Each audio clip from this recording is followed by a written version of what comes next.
The rain had not stopped since morning, and the market square was slippery with mud when the shouting began. Alina hardly heard it before she saw it, a sharp burst of laughter followed by a voice raised in cruelty. She turned the corner near the bread stalls and found a small crowd gathered around an old man who had fallen to his knees in the wet stone path. His coat was patched at the elbows. His shoes were worn thin at the soles.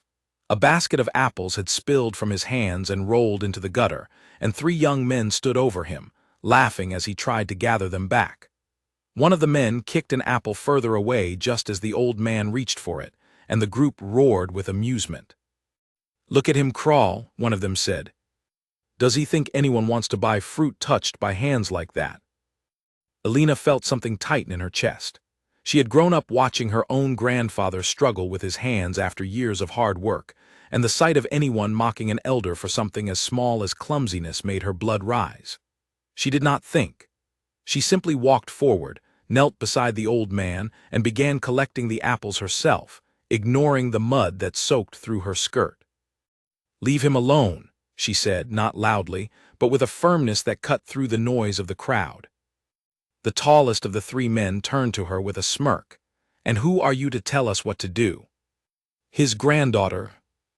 "I do not need to be his granddaughter to know that mocking an old man on his knees is a shameful thing to do," Alina answered. She stood and placed herself between the men and the old gentleman, who had not yet spoken a word. "You should be ashamed of yourselves." The crowd, which moments before had been laughing along, grew quiet. A few onlookers shifted uncomfortably, aware now of how the scene looked. The young man who had kicked the apple opened his mouth to argue, but something in Alina's steady gaze made him hesitate. She was not shouting. She was not threatening. She simply stood there, unwilling to move, unwilling to back down.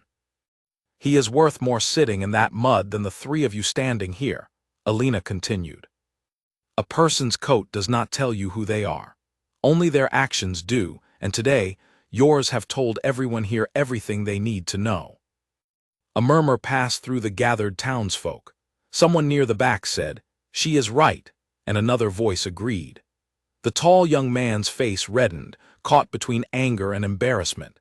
He glanced at his companions, who no longer looked so eager to continue the joke now that the crowd had turned against them. "This is not worth our time," he muttered, and the 3 of them pushed their way out of the square, disappearing down a side street with their heads low. Only then did Alina kneel again beside the old man, offering her hand to help him rise. His fingers, when they closed around hers, were surprisingly strong despite his age, though they trembled slightly from the fall. "Are you hurt?" she asked gently. "Only my pride, my dear," the old man said, and there was something in his voice, a calm and cultured way of speaking, that did not quite match his ragged coat. But Alina did not notice it then. She was too busy brushing mud from his sleeve and gathering the last of the scattered apples into the basket. "Thank you," he said, once he was steady on his feet. His eyes, pale blue and sharp despite his years, studied her for a long moment. Not many would have stopped. "Anyone would have done the same," Alina said, though she knew, even as she said it, that it was not entirely true. Most people in the square had simply watched. The old man tilted his head, as if considering her words carefully. "You would be surprised how rare that kindness actually is." He reached into the basket and pulled out one of the reddest apples, offering it to her. "Please take this. It is the least I can do." Alina hesitated, then accepted it with a small smile. "You do not need to repay me for something so small." "Small acts are rarely small to the person who receives them," the old man replied. There was a quiet wisdom in the way he spoke, the kind that made Alina pause and look at him more closely. His clothes were poor, yes, but his posture was straight, his words carefully chosen, and his manner unlike any of the working men she knew from the market or the bakery where she was employed.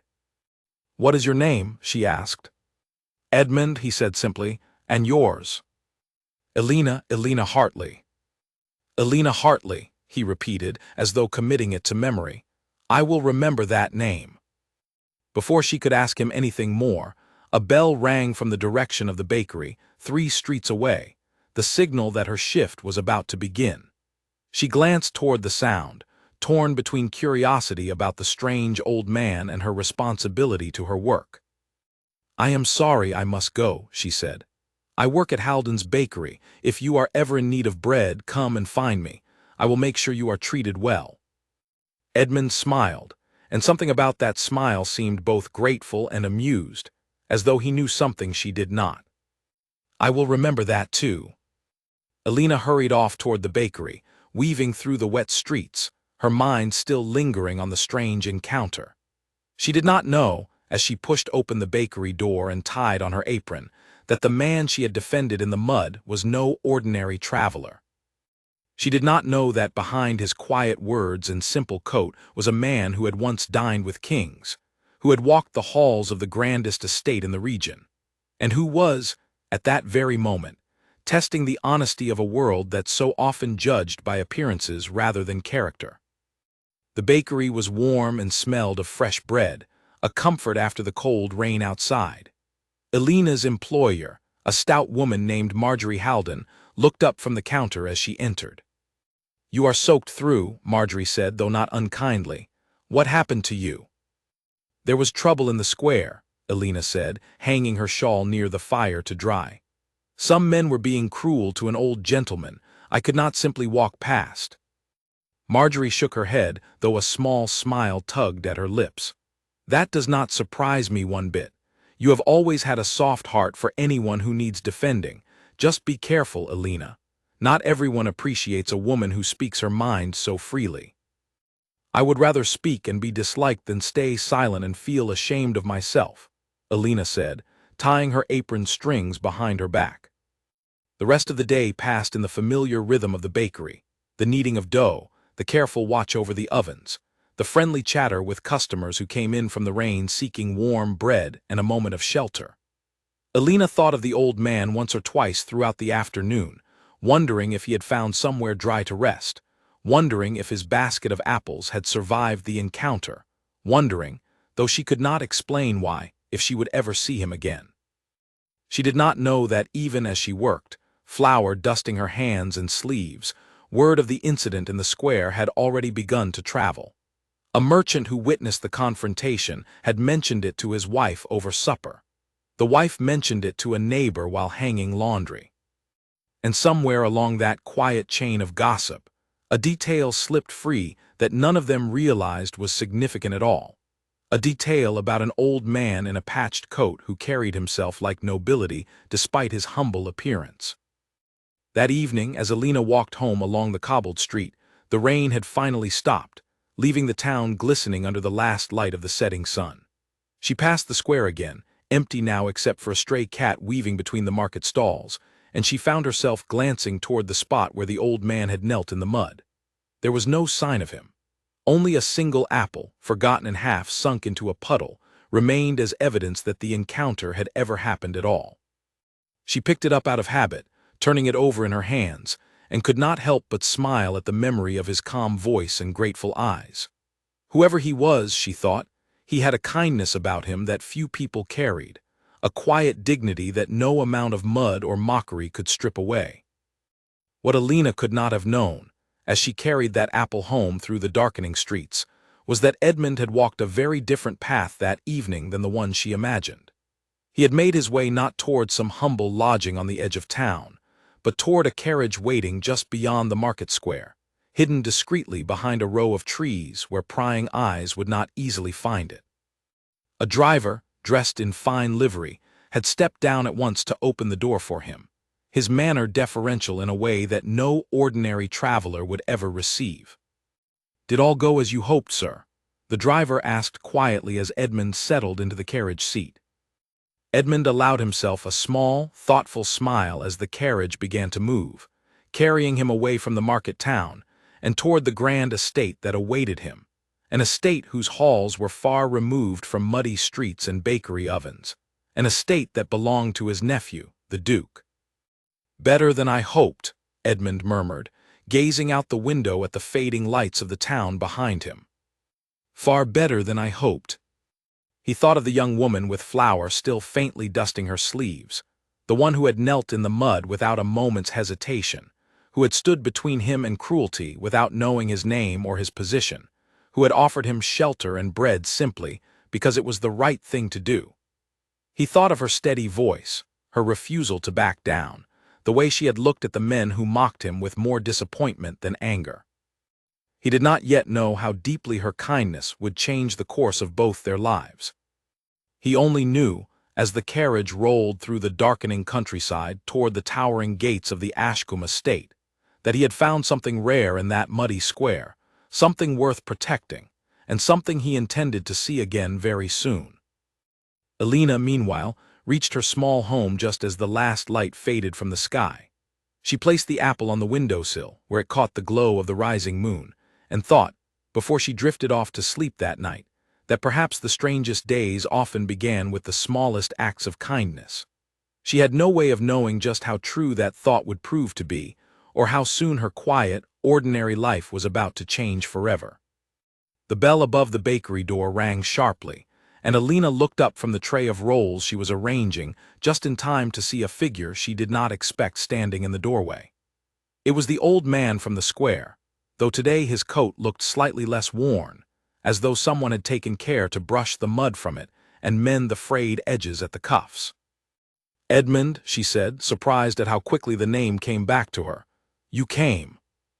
"I told you I would remember your invitation," he said, stepping inside and glancing around the small, warm shop with visible interest. The smell of fresh bread seemed to please him more than she expected, and he breathed it in slowly, like a man who had missed something familiar. "I hope I am not intruding." "Not at all. Please sit." Alina gestured to a small table near the window, one usually reserved for customers who lingered over their bread with a cup of tea. "Would you like something warm? We have fresh loaves just out of the oven, and Marjorie makes the best honey cakes in the whole town." "Honey cakes sound wonderful," Edmund said, lowering himself carefully into the chair. Marjorie, who had been watching the exchange from behind the counter with open curiosity, caught Alina's eye and gave a small nod, silently approving of the kindness her young employee was showing. She had heard the story of the market square from a customer earlier that morning, embellished slightly with each retelling, but the heart of it remained the same, that Alina had stood up for an old stranger when no one else would. Alina brought over a plate of honey cakes and a cup of tea, setting them gently in front of Edmund. He thanked her with the same quiet courtesy she remembered from their first meeting, and for a moment they simply sat in comfortable silence as he ate. "You seem to be recovering well," Alina said eventually, breaking the quiet. "I was worried about you after yesterday." "I have had worse days," Edmund said with a faint smile, though something in his eyes suggested there was more behind those words than he cared to explain. "But your kindness certainly helped ease the sting of it." "Anyone would have helped." "You keep saying that," Edmund said, setting down his cup.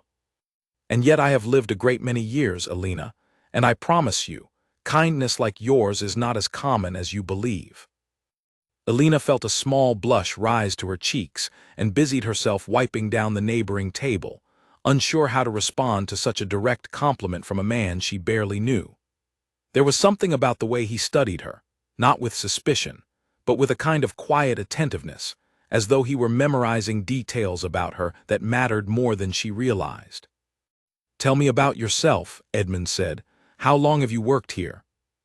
"Almost 4 years now," Alina answered. "My mother passed when I was young, and my father struggled to keep steady work, so I began helping Marjorie in the mornings before school, and eventually it became my full occupation. I do not mind it. I enjoy the work, and Marjorie has always treated me fairly." "And your father, is he well?" Alina's expression softened, a touch of sadness crossing it briefly. "He passed 2 winters ago.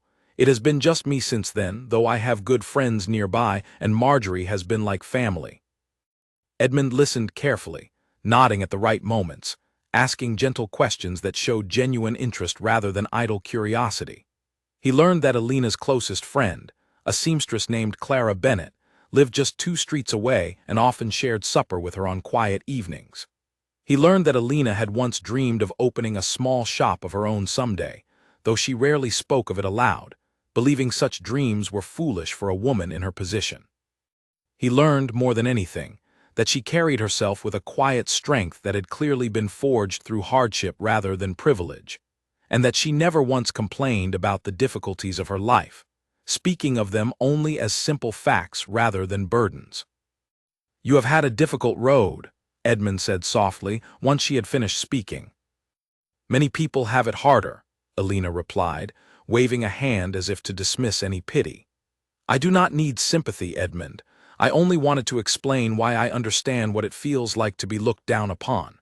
I know how it feels when people judge you before they know anything real about you." Edmund's gaze grew distant for a moment, as though her words had struck something deep and private within him. "Yes," he said quietly. "I understand that feeling more than you might imagine." Before Alina could ask what he meant, the bell above the door rang again, and a group of customers entered, chattering loudly about the price of grain and the coming harvest. Alina excused herself to attend to them, and by the time she returned to check on Edmund, he was gone, though a small stack of coins sat neatly beside his empty teacup, far more than the cost of a single meal. "He left too much," Alina said, frowning at the money as Marjorie came to clear the table. "Perhaps he wanted to leave too much," Marjorie said with a knowing look. "Some people show gratitude in ways beyond words, Alina. Do not question a kind gesture too closely." Alina tucked the extra coins into the bakery's charity box, the one Marjorie kept for families struggling through hard winters, unwilling to keep money she felt she had not truly earned. She thought little more of it that day, though the strange visit lingered in her mind as she walked home that evening, the streets now dry and dusted with the first hints of autumn leaves. 3 days passed before Edmund returned again, this time bringing with him a small leather-bound book of poetry, which he left on the counter with a note that simply read, "For the woman who reminded an old man that kindness still exists in this world." Alina kept the book on the shelf beside her bed, reading a few pages each night before sleep, struck again and again by how carefully chosen each poem seemed, as though Edmund had selected them specifically with her in mind. It was during his third visit that Alina noticed something she had not noticed before. As Edmund reached into his coat to pay for his tea, a small ring slipped briefly into view on a chain around his neck, tucked beneath his shirt. It was gold, engraved with an intricate crest she did not recognize, and it disappeared again just as quickly as it had appeared, hidden once more beneath the fabric of his collar. "That is a beautiful ring," Alina said, unable to help her curiosity. Edmund's hand moved instinctively to cover the spot where the ring had briefly shone, and for the first time since they had met, Alina saw something flicker across his face that looked almost like worry. "A family heirloom," he said carefully. "Nothing more than that." Alina, sensing his discomfort, did not press further, though the mystery of the quiet old man with the fine ring and the cultured way of speaking continued to grow in her mind. She began noticing small details she had overlooked before. The way his boots, though scuffed, were made of finer leather than most working men could afford. The way his hands, despite years of visible age, showed no signs of the rough labor most elderly men in the town carried on their palms. The way he sometimes caught himself using words too refined for casual conversation before quickly correcting himself to speak more plainly. She said nothing of these observations to anyone, not even to Clara, though she found herself thinking about them more and more as the days passed. There was a puzzle in Edmund that she could not quite piece together, and though she told herself it was none of her business, she could not deny that she looked forward to his visits more than she cared to admit. One rainy afternoon, nearly 2 weeks after their first meeting, a finely dressed messenger arrived at the bakery, his boots polished and his coat lined with a deep blue trim that Alina had never seen on anyone in the town before. He asked politely for Alina Hartley by name, and when she stepped forward, uncertain and slightly alarmed, he presented her with a sealed envelope bearing a wax stamp pressed with the same crest she had glimpsed on Edmund's ring. "What is this?" Alina asked, turning the envelope over in her hands. "An invitation, miss," the messenger said simply. "You are requested to visit the Ashcombe estate at your earliest convenience. A carriage will be sent for you tomorrow morning, should you accept." Marjorie, who had been listening from behind the counter, nearly dropped the tray she was carrying. "The Ashcombe estate," she whispered, her eyes wide with disbelief. "Alina, do you know what that is?"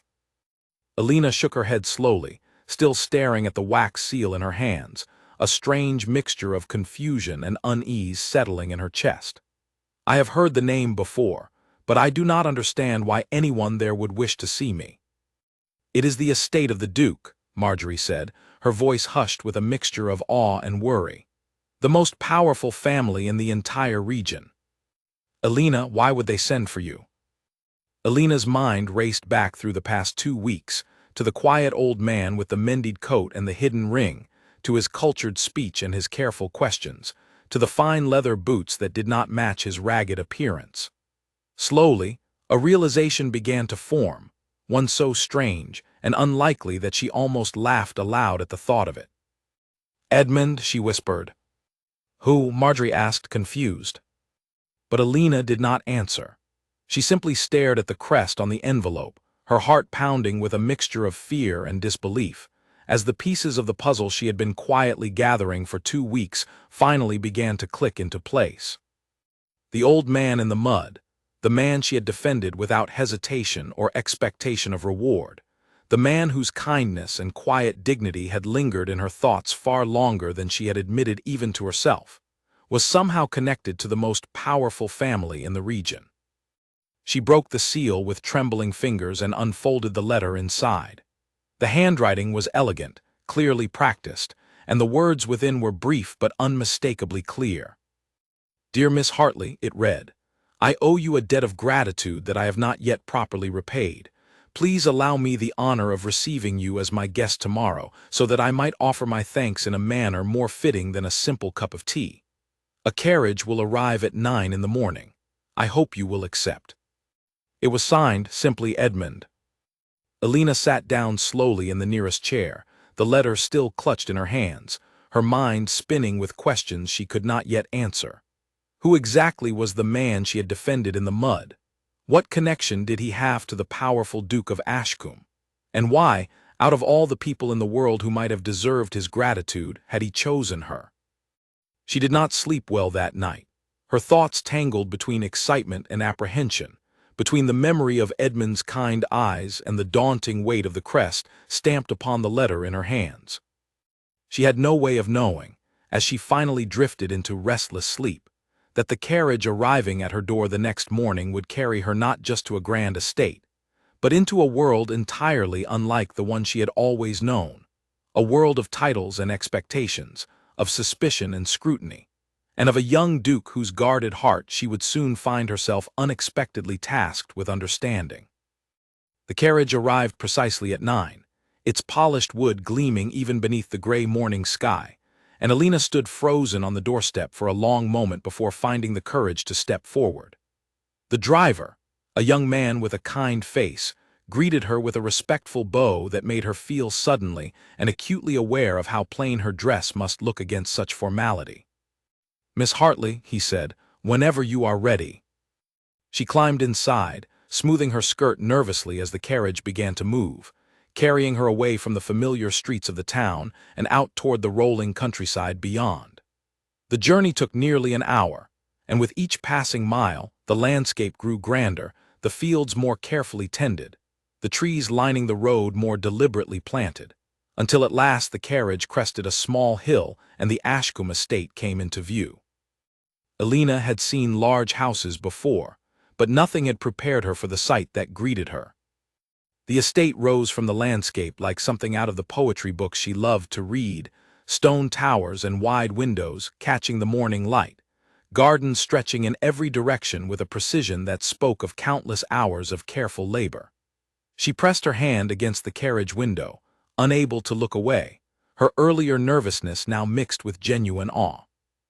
The carriage rolled to a stop before a set of towering front doors, and a footman stepped forward at once to help her down. Her legs felt unsteady beneath her, though she forced herself to walk with as much composure as she could manage, following the footman up the wide stone steps and through the entrance into a hall so grand it took her breath away. Marble floors stretched beneath a ceiling painted with scenes she did not recognize, figures draped in flowing robes reaching toward clouds and golden light. Portraits lined the walls, stern faces staring down from gilded frames, generations of a family whose history clearly stretched back further than Alina could easily imagine. She felt suddenly very small, and very out of place, standing in her simple wool dress amid such overwhelming grandeur. "Miss Hartley."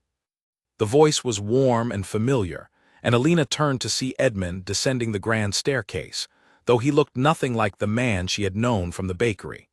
Gone was the patched coat and worn boots. In their place, he wore fine dark clothing tailored precisely to his frame, and the gold ring she had glimpsed briefly on a chain now sat properly upon his finger, catching the light as he extended his hand toward her. Edmund, Alina breathed, though the name suddenly felt strange on her tongue given the surroundings. "I do not understand. Who are you?" "I owe you an explanation," Edmund said gently, gesturing for her to follow him into a nearby sitting room, its walls lined with shelves of leather-bound books and its windows overlooking a garden bursting with late-season roses. "Please sit. I promise everything will make sense shortly." Alina lowered herself carefully onto a velvet chair, her hands folded tightly in her lap as Edmund took the seat across from her. "My full name is Edmund Wyndham," he began. "I am uncle to the current Duke of Ashcombe, and this estate has been my family's home for 3 generations. On the day we met, I had taken to wandering the market town dressed plainly, as I often do, to see the world as it truly is rather than as it appears when people know my position. I find, Alina, that when men and women believe they are speaking to someone of consequence, they behave very differently than when they believe they are speaking to no one of importance at all." Alina's mind raced backward through their conversations, the careful way he had spoken, the questions he had asked, the way he had studied her with such quiet attentiveness. So the men in the square, the mockery, all of it, you allowed it to happen to see how people would react. "I did not orchestrate the cruelty of those young men, if that is what concerns you," Edmund said quickly, sensing her unease. "Their behavior was entirely their own doing, and I assure you, my discomfort in that moment was quite real. But I have learned over many years that dressing plainly reveals more truth about a person's character than any formal introduction ever could. And what you showed me that day, Alina, was a kind of courage and decency that I have rarely encountered, even among those raised with every advantage this world can offer." Alina sat in stunned silence, trying to absorb the weight of what she was hearing. The old man she had defended without hesitation, the man she had brought honey cakes and quiet conversation, was uncle to a duke, a man whose family, she now realized, likely held more influence over the region than anyone she had ever met in her life. "I do not know what to say," she admitted finally. "You need not say anything," Edmund replied warmly. "I merely wish to properly thank you and to introduce you to my nephew, who I believe would benefit greatly from meeting someone as honest and unafraid as you." As if summoned by the words themselves, the sitting-room door opened, and a tall young man entered, dressed in clothing so finely tailored it seemed to have been made for the very shape of his shoulders.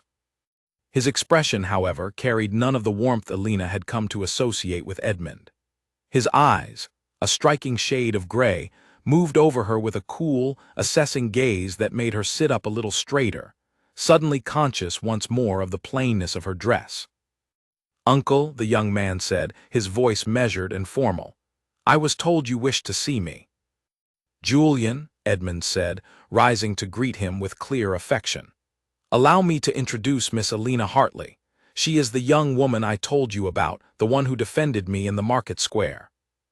Julian Wyndham, Duke of Ashcombe, turned his attention fully toward Alina, and for a long moment he said nothing at all, simply studying her with an expression she could not quite read. She held his gaze steadily, refusing to let his obvious scrutiny unsettle her. Though her heart beat uncomfortably fast beneath the calm exterior she tried to maintain. "So you are the woman who caused quite a stir in town," Julian said finally, his tone carefully neutral. "My uncle has spoken of little else these past 2 weeks." "I only did what anyone should have done," Alina said, echoing the words she had repeated so many times before, though this time they felt heavier, more significant, spoken as they were before a man whose title alone commanded more power than she could fully comprehend. "And yet," Julian said, moving to stand near the window, his hands clasped behind his back, "very few people actually do what they should, Miss Hartley. Most people calculate first what benefit an action might bring them before deciding whether it is worth the trouble." There was an edge to his words that Alina did not miss, a subtle challenge hidden beneath polite phrasing. She understood, almost immediately, the suspicion lying just beneath the surface of his composed demeanor. He believed, perhaps reasonably given his position, that anyone showing sudden interest in his family carried some hidden motive, some desire for wealth or influence gained through connection rather than merit.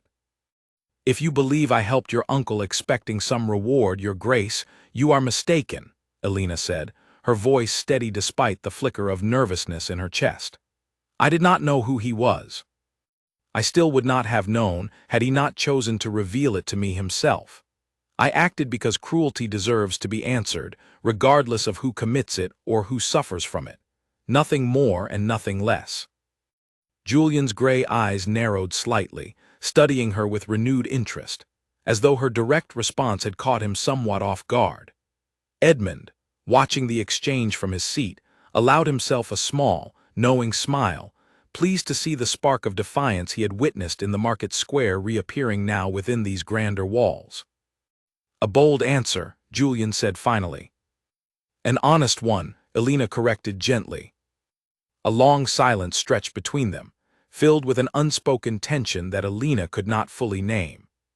She sensed, somehow, that this was not merely a conversation about gratitude or kindness, but something closer to a test, one whose outcome mattered a great deal more than she yet understood.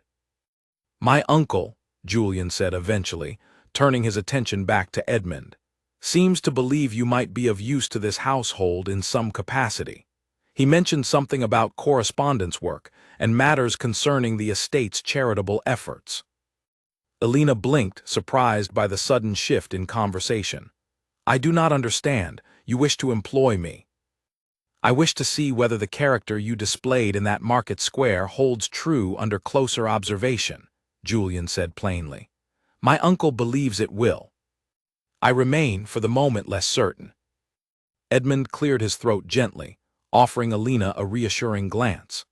"What my nephew means to say, in his rather formal manner, is that we would be honored if you considered joining our household, at least for a trial period, to assist with the charitable initiatives I have long wished to expand but have never had the proper hands to manage. You would be compensated fairly, of course, and given quarters here at the estate should you choose to accept." Alina's mind whirled with the enormity of the offer, the sudden and dizzying shift from the quiet predictability of her life at the bakery to the grand, unfamiliar world unfolding before her. She thought of Marjorie, who would surely understand if she chose to leave, though the thought of parting from the woman who had been like family for so many years brought an unexpected ache to her chest. She thought of Clara, who would likely be equal parts thrilled and terrified for her. And she thought, though she tried not to dwell on it too deeply, of the cool gray eyes of the Duke standing across from her, eyes that held suspicion but also, she suspected, a flicker of curiosity he was not yet willing to admit. "I would need time to consider," Alina said finally, choosing her words carefully. "This is not a decision I can make lightly." "Of course," Edmund said warmly, "take whatever time you need. But please know, Alina, that this offer comes not from obligation, but from genuine admiration for the person you have shown yourself to be." Julian said nothing further, though as Alina rose to take her leave, escorted once more through the grand halls toward the waiting carriage, she felt his gray eyes following her the entire way, weighing, measuring, and though she could not be certain, perhaps beginning, just slightly, to wonder if his uncle's judgment of her character might prove correct after all. As the carriage carried her back toward the familiar streets of the town, Alina stared out the window at the passing countryside, her thoughts a tangled mixture of excitement, uncertainty, and a strange, unshakable feeling that her simple, predictable life had just changed course entirely, carrying her now toward a future far different from anything she had ever imagined for herself. one filled with grand halls and suspicious eyes, with quiet kindness hidden behind noble titles, and with a young duke whose guarded heart, though he did not yet know it, had already begun to notice the woman who refused to be intimidated by his power or his doubt. 3 days after her visit to the estate, Alina still had not given her answer, and the uncertainty of it weighed on her more heavily than she expected. She stood behind the bakery counter, kneading dough with more force than necessary, her thoughts tangled between the warmth of Edmund's kindness and the cold, measuring gaze of the Duke that had followed her long after she left his presence. "You have been distracted for days," Marjorie said, watching her closely from across the room. "Whatever happened at that estate, it has clearly not left your mind." "They have offered me a position," Alina admitted finally, setting down the dough and wiping flour from her hands. "Working for Edmund's charitable efforts. Living at the estate itself." Marjorie's eyebrows rose in surprise, though she said nothing for a long moment, simply studying Alina with the same thoughtful expression she often wore when weighing important matters. "And what troubles you about accepting?" "The Duke," Alina admitted. "He looked at me as though I were a thief waiting for the right moment to strike. I do not think he wants me there at all." "Perhaps," Marjorie said gently, "he has simply been disappointed before by people who wanted things from his family. That does not mean he is wrong to be cautious, Alina, nor does it mean you are wrong to prove him mistaken." Alina considered this for a long while, turning Marjorie's words over in her mind as she finished her shift and walked home beneath a sky heavy with the promise of rain. She thought of her father, who had always told her that the measure of a person's character was best revealed not in comfort, but in difficulty, and that avoiding challenge out of fear rarely led to a life worth living. By the time she reached her small home that evening, she had made her decision.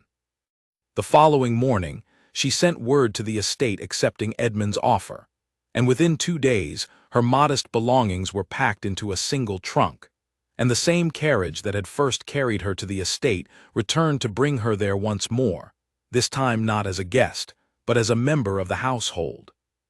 The transition proved far more difficult than she had anticipated. The staff, though polite, regarded her with a curiosity bordering on suspicion, unaccustomed to seeing someone plucked so suddenly from the town and placed among their ranks without the usual years of service that typically earned such a position. The housekeeper, a stern but fair woman named Mrs. Whitmore, took it upon herself to show Alina the workings of the household, though even she could not entirely hide her skepticism during those first uncertain days. "You will find the household runs on order and discretion," Mrs. Whitmore explained, leading Alina through the servants' corridors on her first morning. "Whatever position Lord Edmund has arranged for you, you would do well to remember that the Duke's trust is not easily won, nor easily kept once lost." "I understand," Alina said simply, determined not to let the housekeeper's cool demeanor discourage her. Her days quickly filled with unfamiliar but meaningful work. Edmund had, for years, quietly supported a network of charitable efforts throughout the region, funding small hospitals, orphan schools, and relief programs for families struggling through difficult winters, though his correspondence and records had fallen into disorganized chaos due to his advancing age and failing eyesight. Alina found herself sorting through stacks of letters and ledgers each morning, organizing requests for aid, drafting careful responses, and slowly building a system that allowed Edmund's generosity to reach further and more efficiently than it ever had before. She discovered within the work itself a satisfaction she had not expected. Each letter she answered, each family she helped connect to resources they desperately needed, filled her with a sense of purpose that extended far beyond the simple comfort of her old life at the bakery. Edmund, watching her progress with evident pride, often stopped by the small study where she worked to offer guidance, though it quickly became clear that Alina required very little direction at all. "You have a gift for this," Edmund told her one afternoon, reviewing a stack of newly organized files with evident satisfaction. "I confess, I had hoped you would prove capable, but I did not expect such remarkable efficiency so quickly.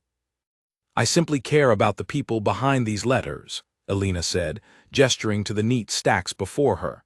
Each one represents a family hoping for help. I could not bear to treat that carelessly. It was during these early weeks that Alina's path began to cross more frequently with Julian's, though their encounters remained brief and carefully formal. She would occasionally pass him in the long corridors, exchanging polite but distant greetings, or catch sight of him through the study window as he rode across the estate grounds each morning, his posture straight and controlled even at a distance. He rarely spoke to her directly, though she often sensed his gaze lingering a moment longer than politeness required whenever their paths did cross. The first real conversation between them came nearly 3 weeks into her time at the estate, during a quiet evening when Alina remained in the study later than usual, determined to finish organizing a particularly urgent batch of requests from a village struggling with fever. She did not notice Julian's presence in the doorway until he spoke. "You work later than any member of this household, including myself," he said, his tone carrying a note of genuine curiosity rather than the guarded suspicion she had grown accustomed to. Alina looked up, startled, quickly setting down her pen. "Your Grace." "I apologize. I did not realize the hour had grown so late." "There is no need to apologize," Julian said, stepping further into the room, his eyes drifting over the neatly organized files stacked across the desk. "I merely find myself curious about your dedication. Most who take positions within this household do so for the security it provides, not out of any genuine investment in the work itself." "The work matters to me," Alina said simply. "These are not just papers, Your Grace. Each request represents a family facing hardship, often through no fault of their own.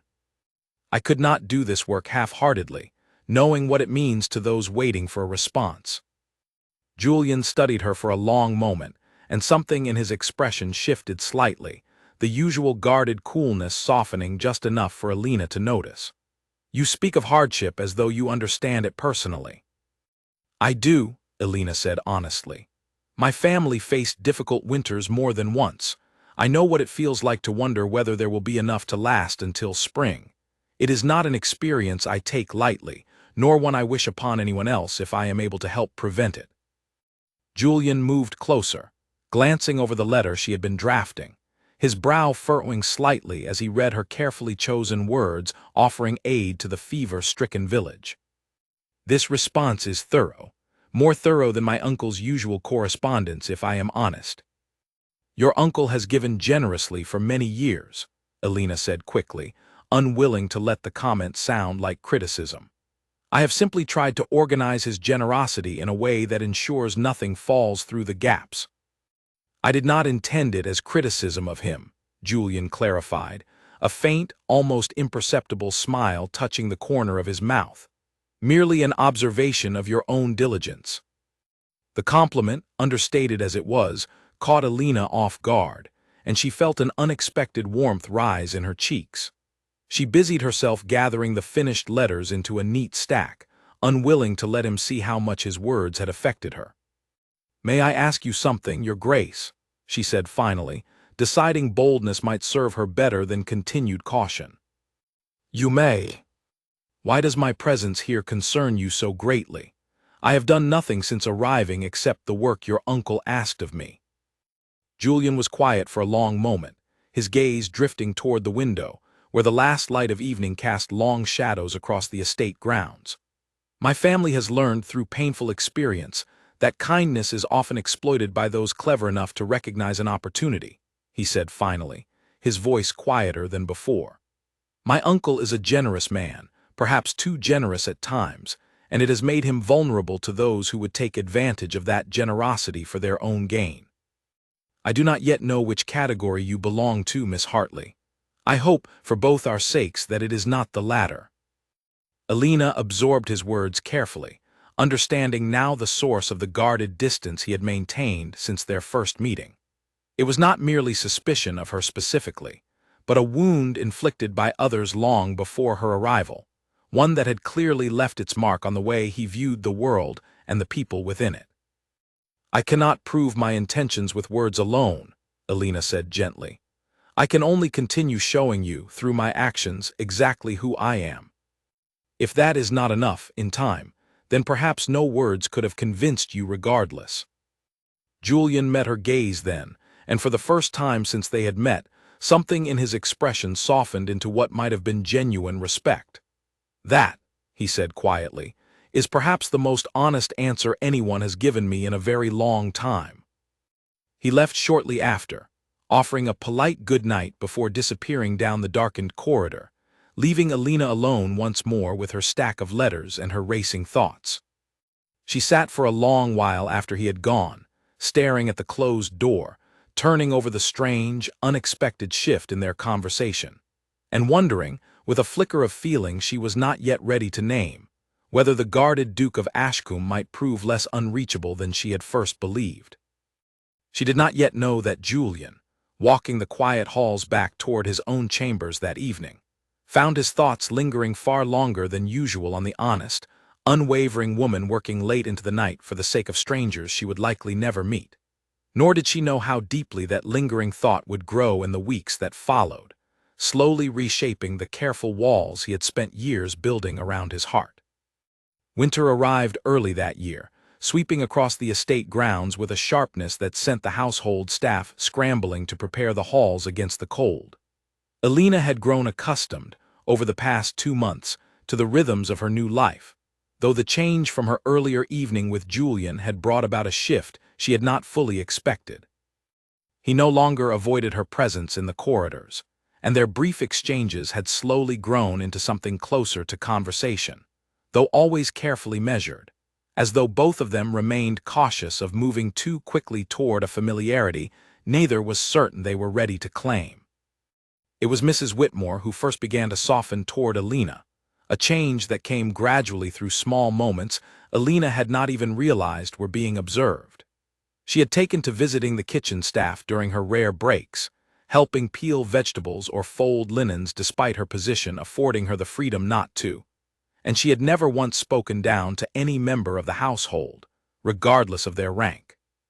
When a young kitchen maid fell ill with a persistent cough, Alina spent her own evenings sitting with the girl, reading aloud from Edmund's book of poetry to ease her discomfort, an act that quickly spread through the servants' quarters and earned her a quiet but genuine respect she had not sought but deeply appreciated. "You did not have to sit with her," Mrs. Whitmore said one morning, finding Alina still slightly bleary-eyed from a late night at the young maid's bedside. "That is not part of your duties." "She was frightened and alone," Alina said simply. "I could not leave her that way, regardless of what my duties are." Mrs. Whitmore studied her for a long moment, something shifting behind her usually stern expression. "Lord Edmund chose well," she said finally, before continuing down the corridor without further explanation, though Alina understood from that moment forward that she had earned something valuable in the housekeeper's eyes. Edmund's health, meanwhile, had begun showing small signs of decline that worried Alina more than she let on. His hands trembled more frequently during their morning meetings, and he tired more easily than he had during their early weeks together, often needing to rest before finishing even a short review of the charitable correspondence. Alina took to bringing him tea each afternoon, sitting with him for a while as he spoke of stories from his younger years, tales of travel and adventure that painted a picture of a life far richer and more complicated than his quiet demeanor at the bakery had ever suggested.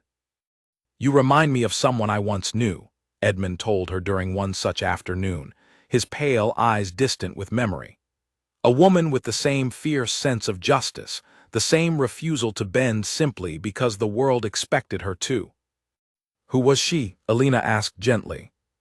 "Julian's mother," Edmund said softly. "My sister. She passed when he was still quite young, and I fear he has carried the weight of that loss more heavily than he has ever admitted, even to himself. She was the one who taught him kindness, before circumstances taught him caution instead." Alina absorbed this quietly, understanding now a little more of the guarded young man whose walls she had slowly begun to notice cracking, piece by piece, in her presence. She thought of Julian differently after that conversation, no longer simply as a suspicious duke testing her intentions, but as a man shaped by loss and betrayal, doing his best to protect the family and legacy left in his care. Their conversations, over the following weeks, grew longer and more frequent, often beginning with some practical matter concerning the estate or its charitable efforts before drifting naturally into something more personal. Julian began seeking her out during quiet hours, finding reasons to visit the study where she worked, offering opinions on her correspondence that gradually revealed a sharp intelligence and genuine compassion hidden beneath his formal exterior. "You care more than you let others see," Alina observed one evening, as Julian reviewed a proposal she had drafted for expanding the region's winter relief efforts. "It is safer that way," Julian admitted, surprising her with his honesty. "People take advantage of those who show their care too openly. I learned that lesson young, and I have not forgotten it since." "But you show it to me," Alina said quietly, watching his reaction carefully. Julian looked up from the papers, meeting her gaze with an intensity that made her breath catch slightly. "Yes," he said simply, "I suppose I do." The moment stretched between them, filled with an unspoken understanding neither seemed quite ready to name, before Julian cleared his throat and returned his attention to the papers before him, though Alina noticed his hands were not quite as steady as before. Their growing closeness did not go unnoticed by the rest of the household.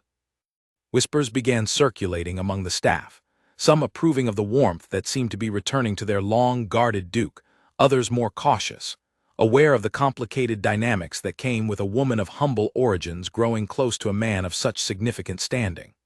Alina tried not to let the whispers trouble her, focusing instead on the work that had given her such genuine purpose, though she could not deny the flutter of feeling that grew stronger with each passing conversation with Julian. One particularly cold evening, as snow began falling steadily across the estate grounds, Julian found Alina in the study once more, though this time he did not come bearing questions about her work. He simply sat across from her, watching the snow gather outside the window in comfortable silence for several long minutes before speaking. "May I ask you something personal?" he said finally. "Of course. Do you regret leaving your old life behind? The bakery, your friends, the simplicity of it all?"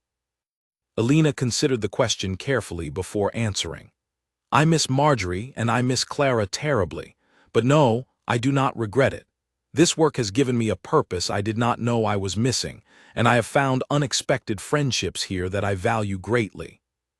"Friendships," Julian repeated, something unreadable in his tone. "Is that truly all you have found here?" Alina's heart raced at the implication behind his question, and she chose her next words with careful honesty. "I did not expect to find anything beyond friendship when I arrived, Your Grace, but I would be lying if I said my feelings have remained entirely unchanged since then." Julian rose slowly from his chair and moved to stand beside the window, watching the falling snow with his back partially turned toward her. "I have spent years building walls around myself, Alina, convinced that trusting too freely only leads to disappointment or betrayal, but you have made it remarkably difficult to maintain those walls." "I never intended to challenge them," Alina said softly, rising to stand near him. "I know," Julian said, turning to face her fully. "That is precisely what makes it so difficult to resist."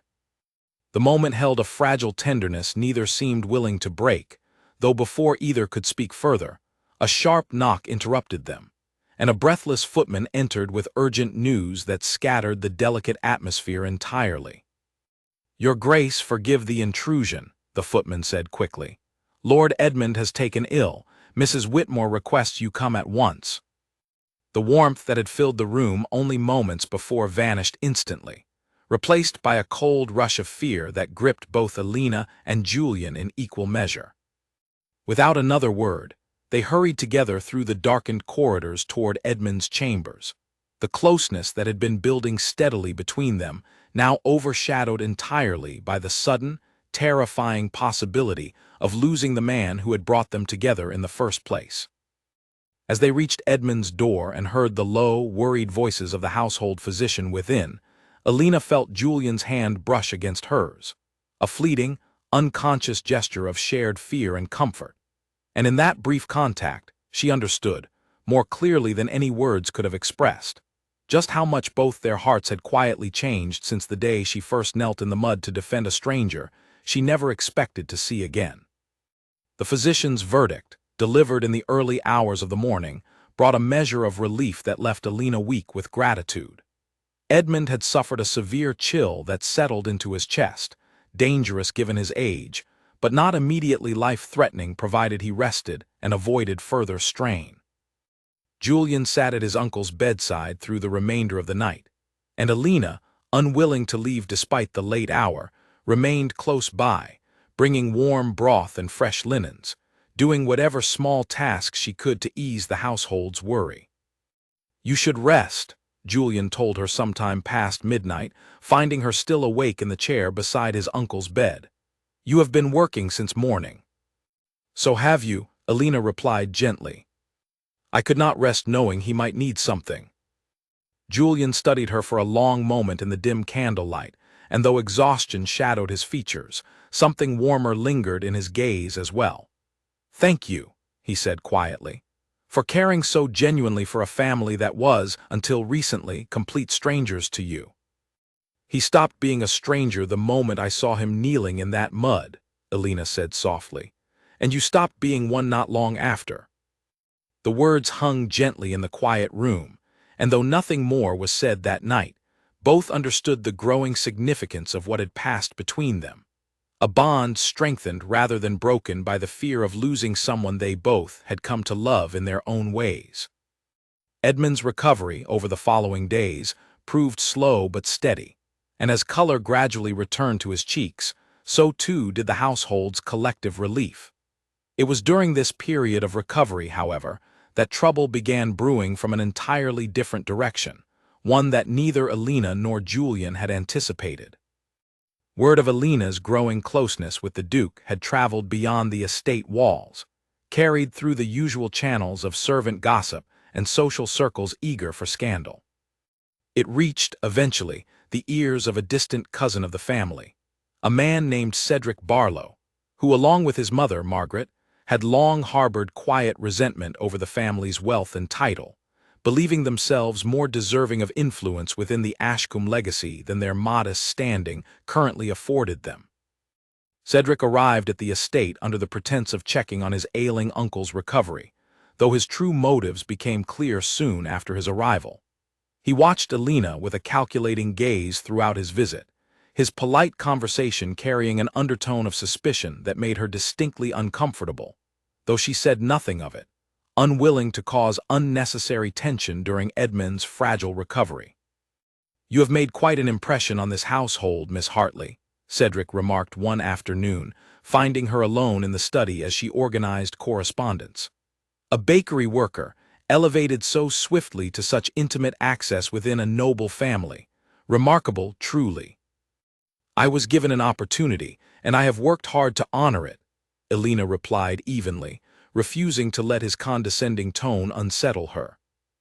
"Of course," Cedric said, his smile not quite reaching his eyes. "Though I imagine such rapid elevation raises questions among those who understand how these things typically work." Alina said nothing further, returning her attention to her work, though she felt the weight of his suspicion lingering long after he left the room. She mentioned the exchange to no one, hoping it was simply an isolated incident born of jealousy rather than something more calculated. But within days, whispers began spreading through the wider social circles connected to the estate, whispers that painted Alina in a far less flattering light than the truth deserved. Rumors claimed she had manipulated Edmund's kindness deliberately, staging the Market Square incident to secure his sympathy and eventual favor. Others suggested she had set her sights on Julian from the very beginning, using calculated charm to secure a position that might eventually lead to marriage and the wealth that came with it. The rumors grew more elaborate with each retelling, twisting Alina's genuine kindness into something scheming and self-serving, until they reached, inevitably, the ears of the wider household staff, and eventually Julian himself.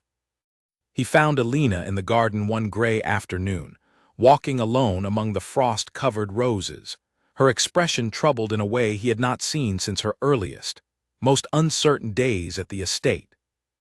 "You have heard the rumors," Julian said, joining her along the quiet path.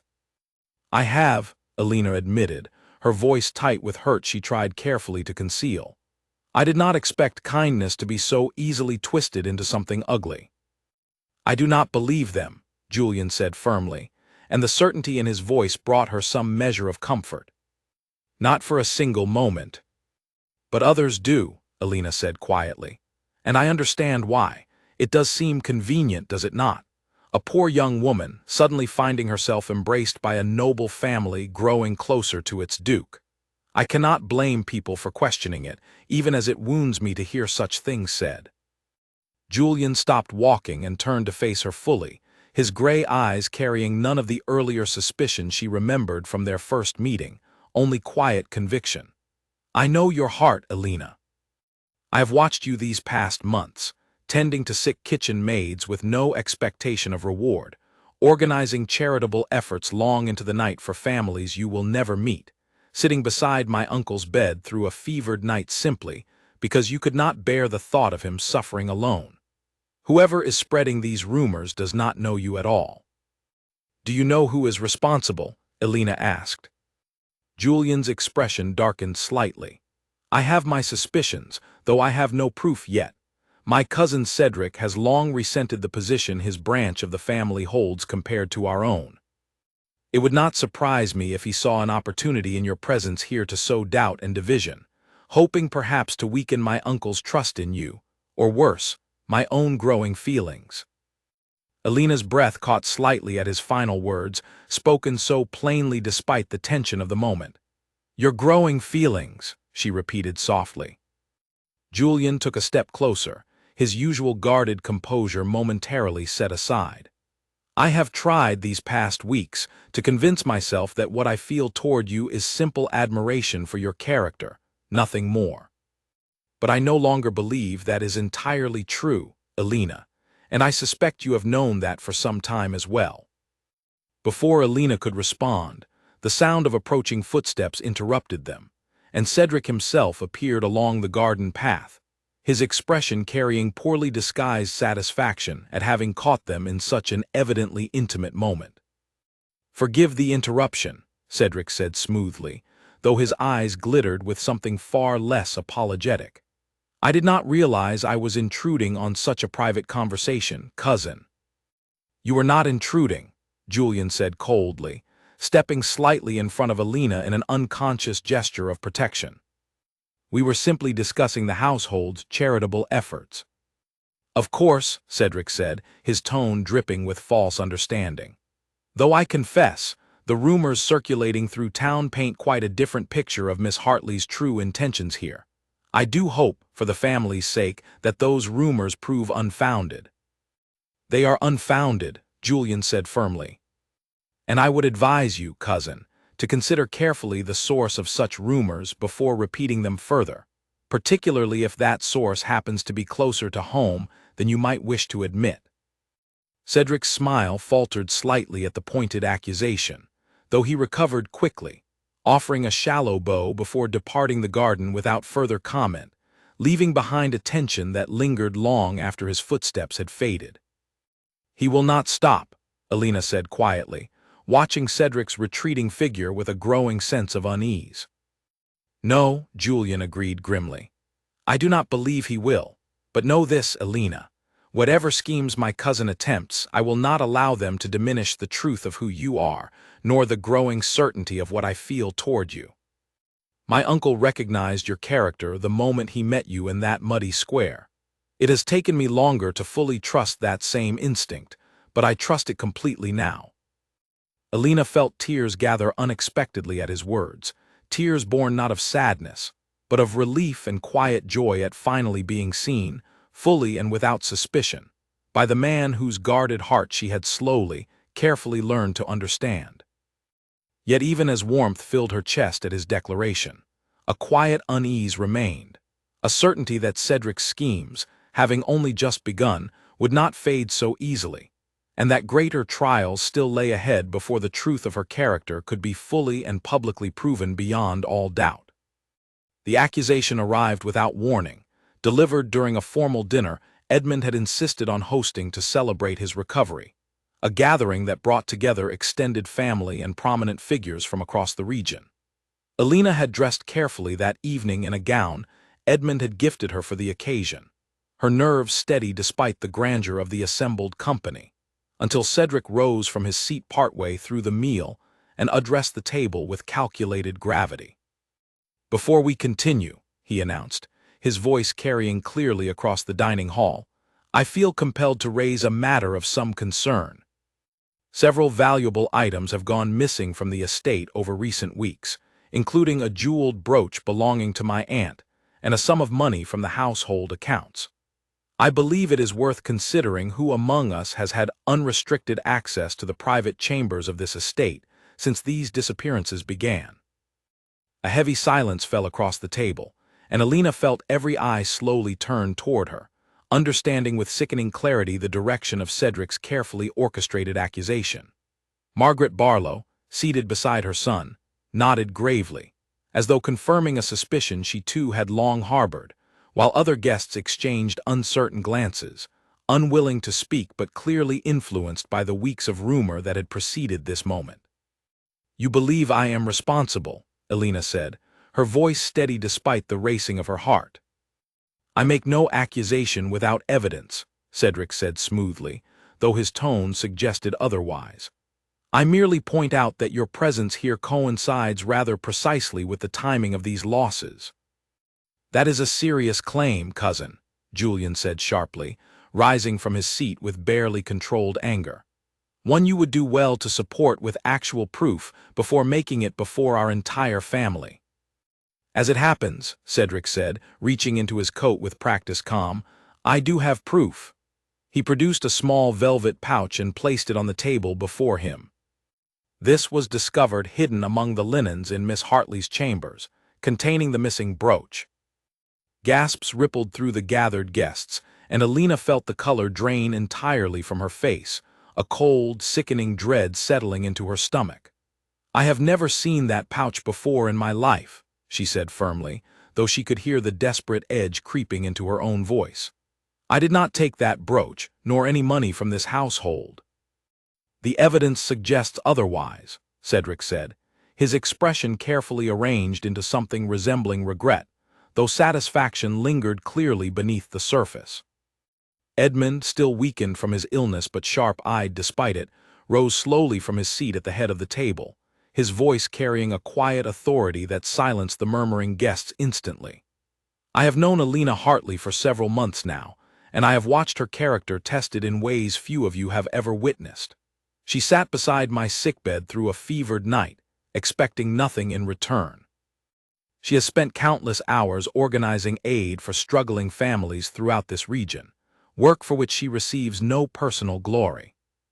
I do not believe, for even a single moment, that this woman is capable of the theft you describe, cousin, and I find it curious indeed that such convenient proof has surfaced only now, following weeks of rumors that have conveniently originated from your own circle."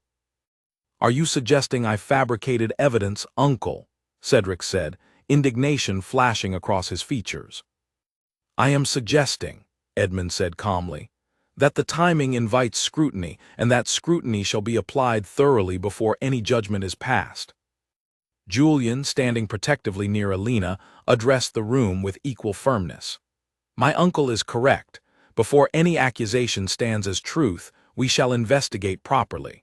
Mrs. Whitmore, please summon the household staff for questioning immediately. Someone placed that pouch in Miss Hartley's chambers, and I intend to discover exactly who."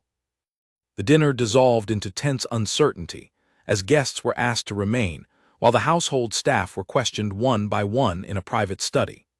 Alina sat through the agonizing wait with Edmund's steady presence beside her, grateful beyond words for his unwavering belief in her innocence, though the weight of the accusation and the public suspicion it had cast upon her left her hands trembling despite her outward composure. It was nearly 2 hours later when Mrs. Whitmore returned to the dining hall, her expression grim but resolute.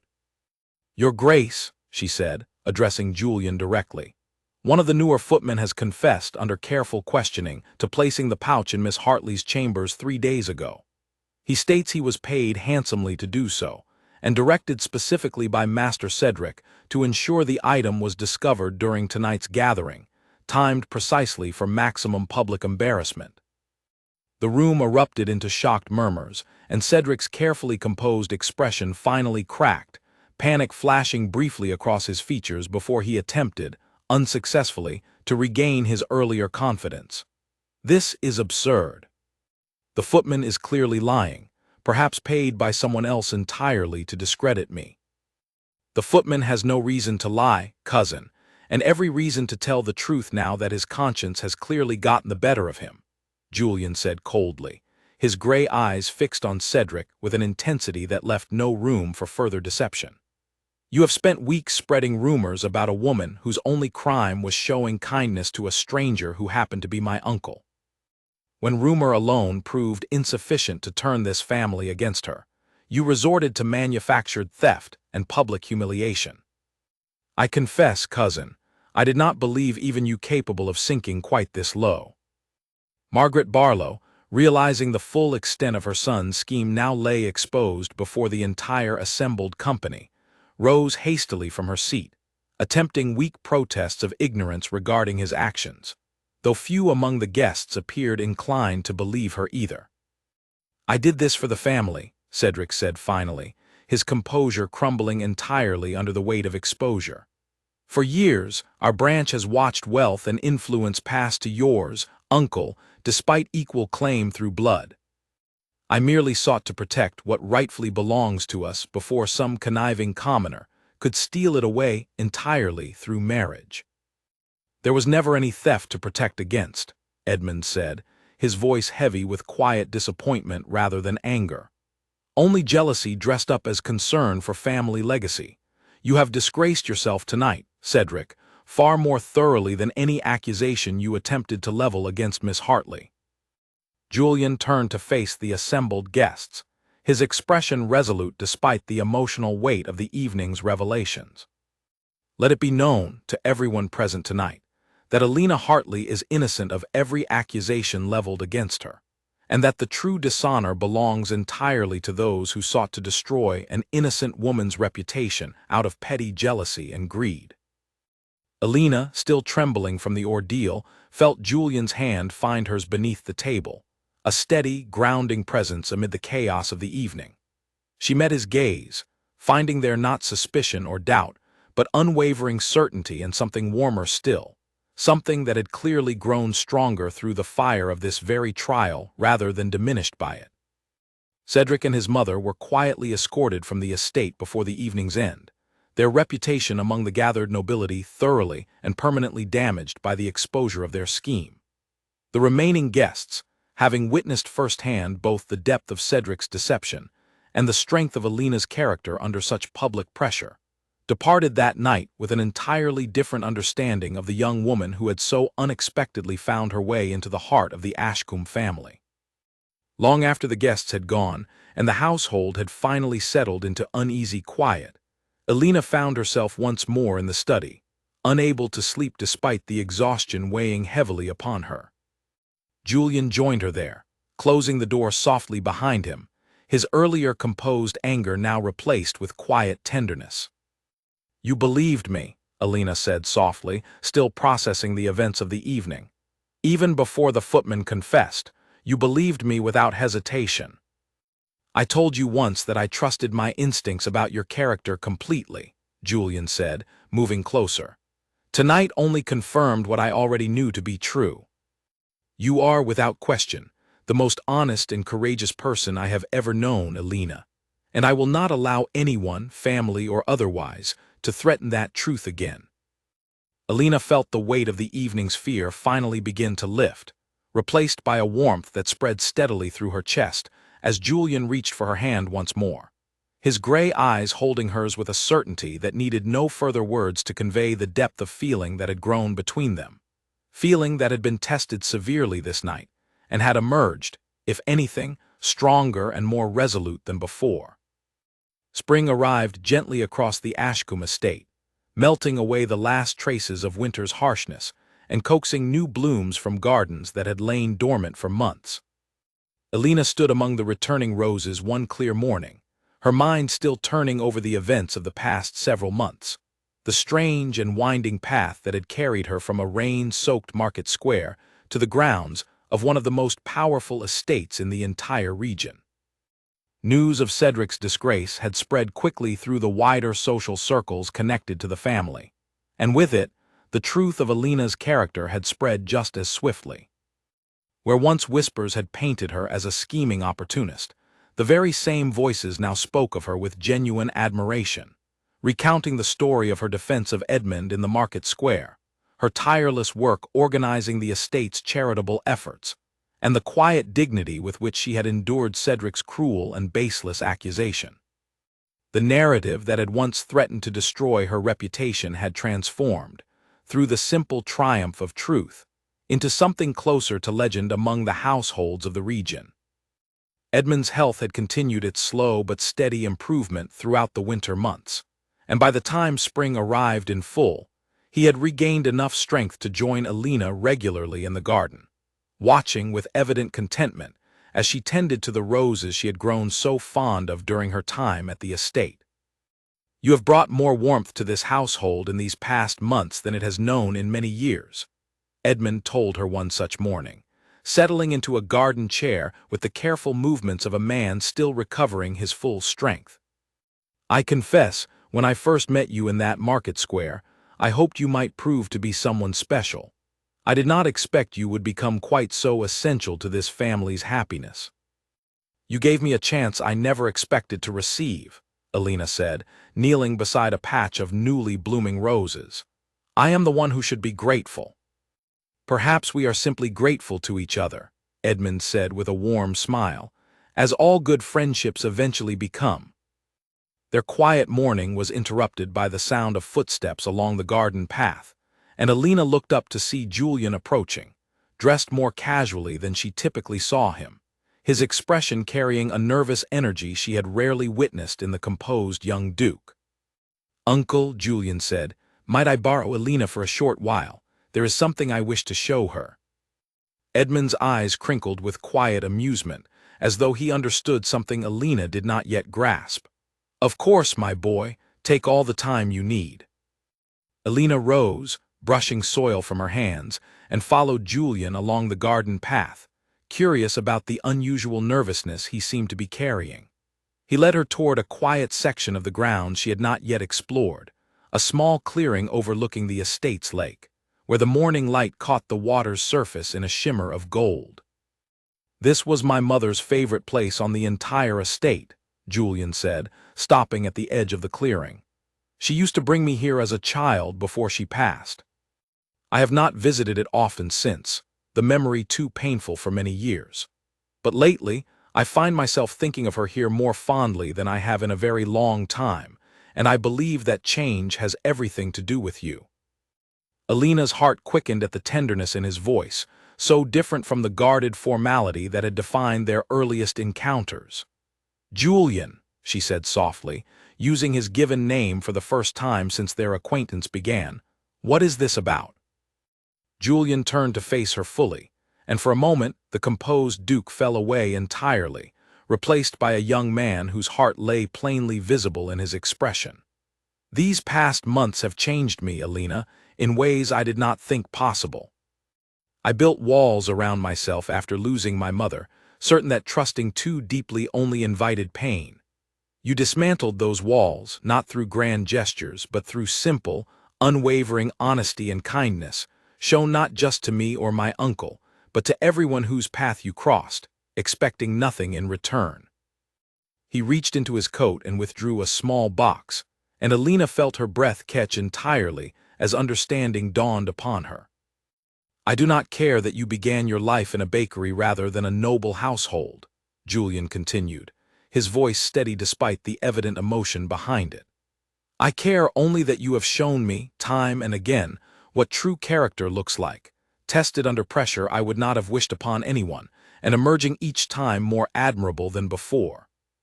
I love you, Alina Hartley, not despite where you came from, but because of the person your journey shaped you into. Would you do me the honor of becoming my wife?" Tears gathered in Alina's eyes as she looked at the man before her, remembering with sudden vivid clarity the cold, suspicious gaze that had greeted her on their first meeting, and marveling at how far they had both traveled since that uncertain beginning. "Yes," she said softly, then again with growing certainty. "Yes, Julian, I will." Julian slipped the ring onto her finger with hands that trembled slightly despite his best efforts at composure, and when he drew her into his arms, Alina felt, for the first time since her father's passing, a sense of belonging so complete it nearly overwhelmed her. News of their engagement spread through the household within hours, met with genuine celebration from every corner of the estate. Mrs. Whitmore, who had once regarded Alina with cautious suspicion, embraced her warmly, declaring that she had known from the very beginning that Alina possessed a character worthy of the family, even if she had kept such observations carefully to herself. The kitchen maid Alina had once nursed through illness wept with joy, and the wider staff, who had watched Alina's quiet dedication over the preceding months, celebrated the news as though it belonged to their own family rather than simply their employers. Marjorie Halden and Clara Bennett arrived from town within days of hearing the news, both women overcome with a mixture of pride and disbelief at how dramatically their friend's circumstances had changed since that rainy afternoon in the market square. Marjorie cried openly upon seeing Alina, embracing her tightly, and declaring that she had always known there was something remarkable about the young woman who had once kneaded dough beside her every morning. "I always told you that a good heart finds its way eventually," Marjorie said, wiping tears from her eyes. "I simply did not imagine it would lead you quite so far." The wedding, held later that summer beneath the same garden roses Alina had tended so carefully throughout the spring, brought together an unlikely gathering of nobility and townsfolk alike, a blending of worlds that reflected perfectly the journey that had led Alina to this moment. Edmund, fully recovered and beaming with pride, walked her down the garden aisle himself, having become, over the preceding months, something closer to a father than a mere benefactor. "I still remember the mud on your skirts that day," Edmund whispered to her as they walked together toward the waiting ceremony. "I do not believe I have ever been more grateful for a stranger's kindness in all my years. And I do not believe I have ever been more grateful for a chance encounter," Alina whispered back, her eyes finding Julian waiting for her beneath an arch of white blossoms, his expression carrying none of the guarded coolness she remembered from their first meeting, only open, unguarded love. As the ceremony concluded, and the assembled guests celebrated late into the warm summer evening, Edmund stood quietly near the edge of the garden, watching the newly married couple share their first dance beneath strings of lantern light. He thought back, as he often did, to that rainy day in the market square, to the moment a young woman with flower-dusted sleeves had knelt without hesitation to defend a stranger she believed to be nothing more than a poor old man. He had set out that day merely curious to observe the world without the burden of his title, never imagining that the encounter would reshape not only his own remaining years, but the entire future of the family he loved so dearly. Alina had proven, through every trial that followed, that true nobility had never belonged to titles or bloodlines alone, but to the quiet, unwavering choice to act with kindness and courage regardless of what the world expected, or how little reward such choices seemed to promise. As the music continued, and laughter filled the warm evening air, Edmund raised a quiet toast to the memory of that muddy afternoon, grateful beyond words that a moment of cruelty in a market square had, against all reasonable expectation, become the beginning of the greatest happiness his family had known in many years, a happiness built not upon wealth or title, but upon the simple, enduring truth that kindness, freely given without expectation of reward, has a way of finding its way back tenfold to those who offer it most genuinely. 5 years passed, and the Ashcombe estate had changed in ways few would have predicted on that rainy afternoon when Alina first knelt in the mud of a market square.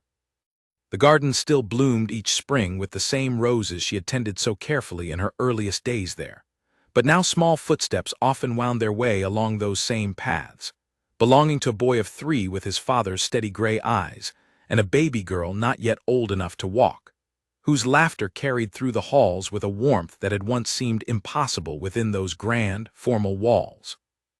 Alina had never abandoned the work that first gave her purpose within the household.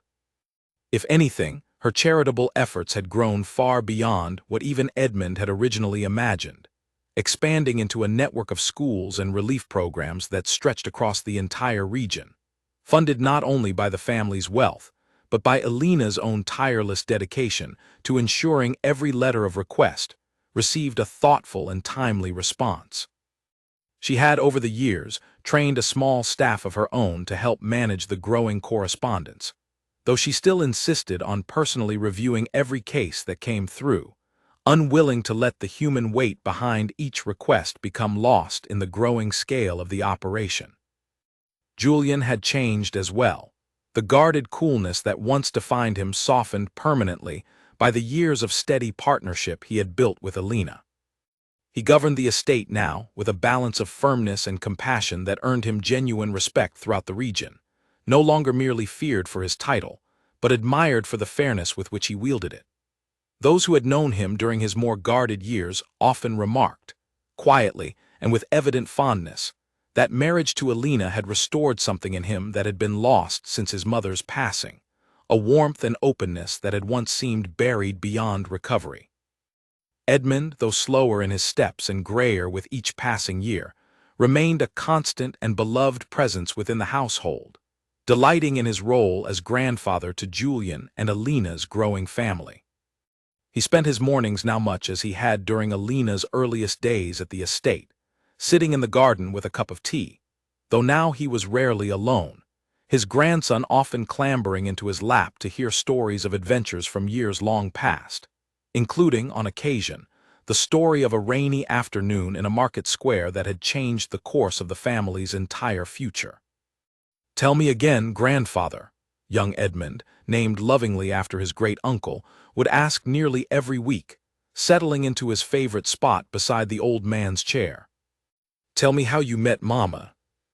And Edmund, never tiring of the tale despite having told it countless times before, would recount the story with the same warmth and wonder as though it had happened only yesterday, describing the cruel laughter of strangers, the mud soaking through a young woman's skirts as she knelt without hesitation to defend an old man she did not know, and the quiet, unshakable kindness that had, against every reasonable expectation, reshaped the destiny of an entire family. "She did not know I was anyone important," Edmund would always say, his eyes crinkling with fond memory. "That is precisely why her kindness mattered so much. She helped me because it was right, not because she hoped for anything in return. That, my boy, is the truest measure of a person's heart."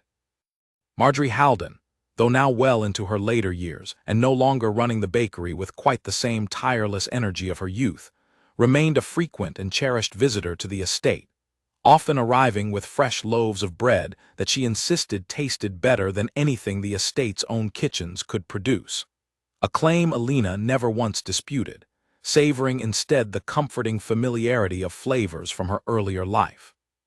Clara Bennett, having since married a tailor from the same town and started a family of her own, visited nearly as often, and the friendship between the two women, forged long before titles or estates had entered either of their lives, remained as strong and unshaken as it had been during their years working side by side in the small, warm bakery that had once been the entirety of Alina's world. Cedric and his mother, meanwhile, had faded almost entirely from the family's life following the public exposure of their scheme, retreating to a distant property left to them through more distant relations, their reputation among the region's nobility permanently tarnished by the events of that fateful dinner years before. Occasionally, word would reach the estate of Cedric's continued struggles to rebuild any measure of social standing, and though Julian felt little sympathy for the cousin whose jealousy had once threatened to destroy an innocent woman's reputation, Alina, true to the character that had defined her from the very beginning, insisted that no ill will be held against the man. believing that the consequences of his own choices had already delivered whatever justice was necessary, without further cruelty from those he had wronged. "Bitterness serves no one," she told Julian once, when he expressed surprise at her lack of resentment.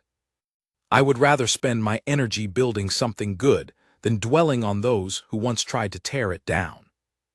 It was this same philosophy that guided the charitable work Alina continued to expand throughout the years, work that eventually earned her recognition far beyond the borders of the Ashcombe estate itself.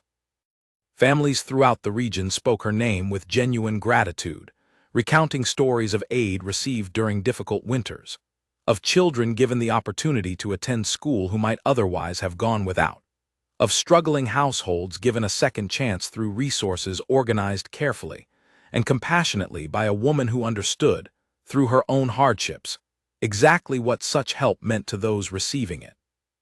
On the 5th anniversary of Alina and Julian's wedding, the estate hosted another grand gathering, though this one carried none of the tension that had marked the dinner years before when Cedric's scheme had nearly destroyed everything Alina had worked so hard to build. Instead, the gathering celebrated not only the couple's enduring marriage, but the remarkable transformation the entire estate had undergone during the years since Alina first arrived, no longer merely a symbol of wealth and title, but a genuine center of warmth, generosity, and community that extended its influence throughout the surrounding region. Standing once more in the garden where Julian had proposed, now surrounded by their 2 children and the extended family of friends and staff who had become as close as blood relations over the years, Alina found herself reflecting on the improbable journey that had carried her from a rain-soaked market square to this very spot, surrounded by love she could never have imagined on that ordinary morning years before. "Do you ever think about how differently things might have turned out?" Julian asked her quietly, watching their children chase each other happily among the rose bushes. "If you had simply walked past that day, as everyone else in that square chose to do?" Alina considered the question for a long moment, watching the golden light of the late afternoon settle warmly across the garden she had come to love so dearly. "I think about it sometimes," she admitted.